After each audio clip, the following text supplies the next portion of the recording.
Hello friends.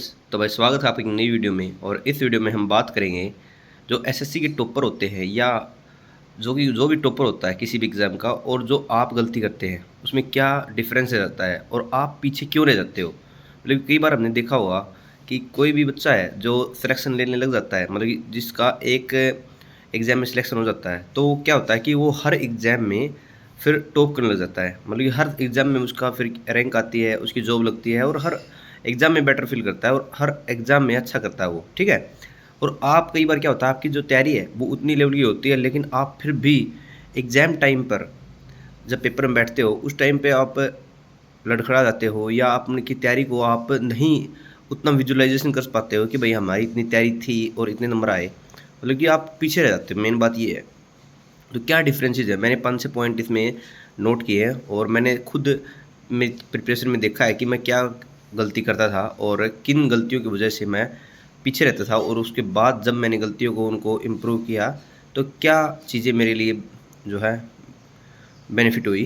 तो उसमें सबसे पहली बात करते हैं हमारे शॉर्ट नोट्स की। बस सबसे पहला पॉइंट क्या है, शॉर्ट नोट्स। तो बच्चे क्या गलती करते हैं कि नोट्स बनाते हैं, जैसे किसी भी टीचर का बैच लिया हमने और बच्चे नोट्स बनाते हैं प्रॉपर प्रॉपर भाई। जैसे मैथ है उसमें 400 लेक्चर है, 400 लेक्चर शॉर्ट नोट्स, शॉर्ट पूरे नोट्स बनाते हैं, उनको रिवाइज करते हैं।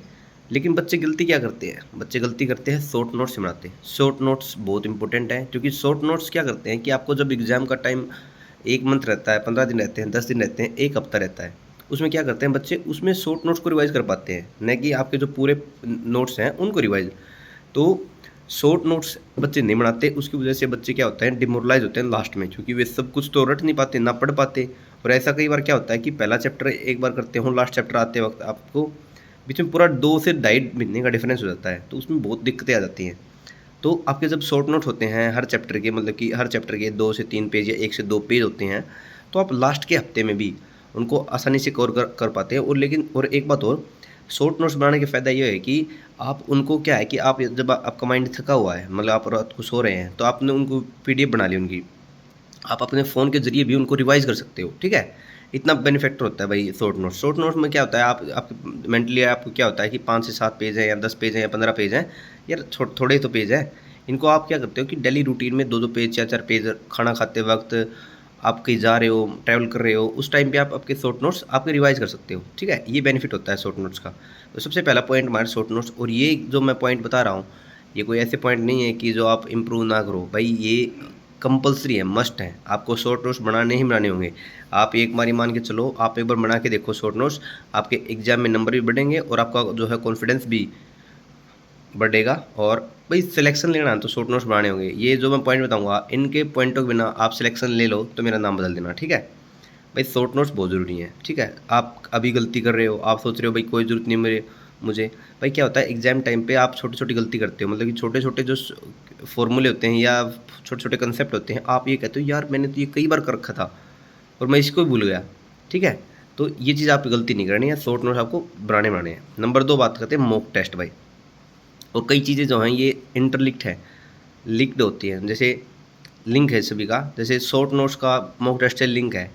आप शॉर्ट नोट्स बनाते हो, कैसे बनाते हो, आप उन नोट्स से आप कुछ ऐसी चीज़ आती है जो प्रीवियस ईयर की जो नई चीज़ आती हैं, और एनालिसिस से जैसे, और तीसरी चीज़ है जैसे आप मॉक टेस्ट से, इन मॉक टेस्ट से भी शॉर्ट नोट्स बनते हैं। मतलब कि मॉक टेस्ट आप लगाते हो तो उनसे आप छोटे छोटे कंसेप्ट होते हैं, 25-25 क्वेश्चन होते हैं, उसमें से 5-4 क्वेश्चन आपके नहीं आते, आपको आप कन्फ्यूज़ रहते हो, तो उनको आप शॉर्ट नोट्स में लिख लें, ठीक है। वो शॉर्ट नोट होते हैं, ठीक है। हर चीज़ इंटरलिंक्ड है। और ये मान के चलो हर चीज़ का एक क्या है कि एक पैटर्न से दूसरे पैटर्न, मतलब हर चीज़ नहीं होता, इंग्लिश में हम करते हैं पहले नाउन करते हैं फिर एडजेक्टिव करते हैं, तो उनमें लिंक होता है भाई। पहले आप ये करोगे तो बाद में ये चीज़ आपको समझ में आएगी। उसी तरह क्या है कि शॉर्ट नोट्स जो हैं आपको मॉक टेस्ट से भी करने होते हैं, ठीक है। तो मॉक टेस्ट का ये फ़ायदा है कि आपने विदाउट मॉक टेस्ट आप यदि एग्जाम में जा रहे हो तो ये मान के चलो आप अपने खुद को धोखा ही दे रहे हो भाई। मॉक टेस्ट इतने ज़रूरी हैं कि आपकी यदि 50% प्रिपरेशन हो जाती है तो उसके बाद आपके मॉक टेस्ट बहुत इंपॉर्टेंट हो जाते हैं। मॉक टेस्ट 100 से 150 मॉक टेस्ट आपको कंपल्सरी लगाने ही लगाने हैं। कम लगाने से भी चलो सिलेक्शन हो जाएगा, लेकिन अच्छी रैंक के लिए आपको 100 से 150 मॉक टेस्ट लगाने ही लगाने होंगे, क्योंकि मॉक टेस्ट एक ऐसी चीज़ है जो बच्चे क्या करते हैं, शुरू की जो प्रिपरेशन का फेज़ होता है उनका बहुत डरते हैं भाई। पहली बात तो ये है कि 1 घंटा आप बिना कुछ और कुछ देखे पूरा डेडिकेटेड से आप मॉक टेस्ट लगाते हो, मतलब कि पूरा भाई आपका ध्यान 1 मिनट के लिए भी ऐसे-वैसे नहीं होता। सबसे पहले बच्चा ये 1 घंटा भी प्रॉपर ऐसे नहीं बैठ सकता, मतलब कि दूसरा बैठता है तो वो 1 क्वेश्चन गलत, दूसरा क्वेश्चन गलत, 10 क्वेश्चन गलत, 15 क्वेश्चन गलत शुरू-शुरू में, तो वो डिमोरलाइज़ होता है। वो सोचता है कि यार मैं क्यों ही मॉक टेस्ट लगाऊँ, एक बार मैं मेरी प्रिपरेशन कर लूँ पूरी तरह, अच्छे तरह से प्रिपरेशन कर लूँ। अच्छे से तरह से आप प्रिपरेशन करते रहो, आप 1 साल, 2 साल, 3 साल, 4 साल, 5 साल, 10 साल लगा दो, आपकी अच्छे से प्रिपरेशन नहीं होगी। जब तक आप मॉक टेस्ट में नहीं कूदोगे, जब तक आपको ये पता नहीं चलेगा कि इस तरह के क्वेश्चन आ रहे हैं, इस तरह से हमने टैकल करना है, इस तरह से हमने समझना है, इस तरह से हमने अप्रोच लेनी है, जब तक आप अच्छा नहीं कर सकते। तो मॉक टेस्ट ऐसा नहीं है कि आप अपनी तैयारी जो है 100% करके ही मॉक टेस्ट लगाओगे, कभी नहीं होता। आपकी जो तैयारी 50 से 100 है, वो मॉक टेस्ट ही करता है पूरी, मतलब कि 50% तैयारी आपने की, टीचर से, खुद से, सेल्फ स्टडी से, कुछ भी की। उसके बाद जो 50 से 100% की तैयारी है वो मॉक टेस्ट ही करवाता है।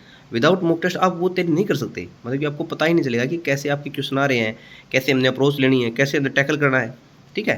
तो ये चीज़ें फैक्टर करती हैं भाई। आप ये मानो कि ये चीज़ें कोई ऐसी नहीं है कि आपको पता नहीं है, लेकिन आप इनकी चीज़ों का आप ये सोचते हो यार मैं तो अभी नहीं करूँगा, ये मॉक टेस्ट नहीं लगाऊंगा, एग्ज़ाम के टाइम पे लास्ट में 1 महीने में मैं 1 दिन में 3-3 मॉक लगा के 90 मॉक टेस्ट लगा दूँगा 1 महीने में। ऐसा भी नहीं होता है। ये तो क्या है कि एक कंटिन्यू फेज़ होता है। जब आप पीछे से बहुत लंबा टाइम से लगा रहे हो, तो ही आपको ये एक मज़ाक लगता है कि आप मॉक टेस्ट लगा लोगे दिन में 2, दिन में 3, ठीक है? एक मॉक टेस्ट लगाने में 1 घंटा तो वो होता है। उसके बाद क्या होता है, शुरू-शुरू के फेज़ में तो 1 घंटा ही एनालिसिस लेता है, 1 घंटा लेता है एनालिसिस का। बाद में क्या होता है कि आप उसकी चीज़ों को अकॉर्डिंग, मतलब कि आप भाई कम इसमें 5-4 चीज़ आपको नहीं आई, तो उसके अकॉर्डिंग आपको टाइम कम लगता है। लेकिन प्रॉपर ये मान के चलो 1 घंटे का मॉक टेस्ट है तो 1 से डेढ़ घंटा शुरुआत में आपका एनालिसिस ले लेता है। ये तो मैंने नॉर्मल बोला है, 2 घंटे भी लेता है शुरू-शुरू में तो भाई, ठीक है? और एनालिसिस के बिना कुछ नहीं है। नंबर 3 पॉइंट यही है कि एनालिसिस, मॉक टेस्ट का एनालिसिस। और देखो मैंने बताया था हर चीज़ लिंक्ड है। जैसे शॉर्ट नोट्स, उसके बाद मॉक टेस्ट। मॉक टेस्ट क्या है? मॉक टेस्ट से ही शॉर्ट नोट्स बनते हैं। कैसे बनते हैं? उसके एनालिसिस से बनते हैं। जब आप अपने मॉक टेस्ट का एनालिसिस करते हो तो क्या करते हो? ऐसे ही भाई फ़ोन में देख लिया सॉल्यूशन, भाई बात हुई, नहीं। आप क्या करो, पर्टिकुलर जो आपके क्वेश्चन गलत हैं, आप ये देखो कि कौन से कंसेप्ट की गलत हैं। यदि उनमें ट्रिक लग रही है, कोई फॉर्मूला लग रहा है, कोई कंसेप्ट लग रहा है, तो उसको शॉर्ट नोट्स में ऐड करो, ठीक है? ऐसे होती हैं चीज़ें। ऐसी चीज़ें कवर करोगे तो ही आपकी तैयारी जो है 50 से 100% होगी, ठीक है? आपको पता चलेगा कि नहीं तो आप रोज़ की रोज़ भाई वही गलती फिर करोगे। आप कहोगे यार ये टाइप से मेरी ये वीक है, इसमें तो मेरे नंबर कटेंगे ही कटेंगे। उसी तरह आप एक पैटर्न बनाते जाओगे आपके दिमाग में, भाई मेरे तो नंबर कटेंगे ही कटेंगे। तो आप मेरे ख्याल से अपनी जो तैयारी है उसमें एनालिसिस के दौरान शॉर्ट नोट्स पक्के बनाओ, और उसमें आप हर रोज़ देखोगे कि भाई हाँ ये क्वेश्चन हम ठीक हो रहे हैं, आपके नंबर बढ़ रहे हैं। आराम आराम से क्या होगा, एक क्या है कि एसएससी में क्या है कि एक एक हद तक तैयारी करनी पड़ती है। उसके बाद आपका प्रीवियस ईयर समाप्त हो जाता है, और प्रीवियस ईयर एक बार आपने 2 से 3 बार समाप्त कर लिया तो उसके बाद आपके नंबर बनते ही बनते हैं, और मॉक टेस्ट से बनते ही बनते हैं, ठीक है? तो 3 पॉइंट हो गए हमारे। Number 1 mock test, number 1 short notes, mock test, और सबसे इम्पोर्टेंट एनालिसिस, ठीक है? नंबर 4 पर बात करते हैं विजुअलाइजेशन। विजुअलाइजेशन मतलब प्रीवियस ईयर नोट्स या प्रीवियस ईयर क्वेश्चन। सबसे इम्पोर्टेंट चीज़ है।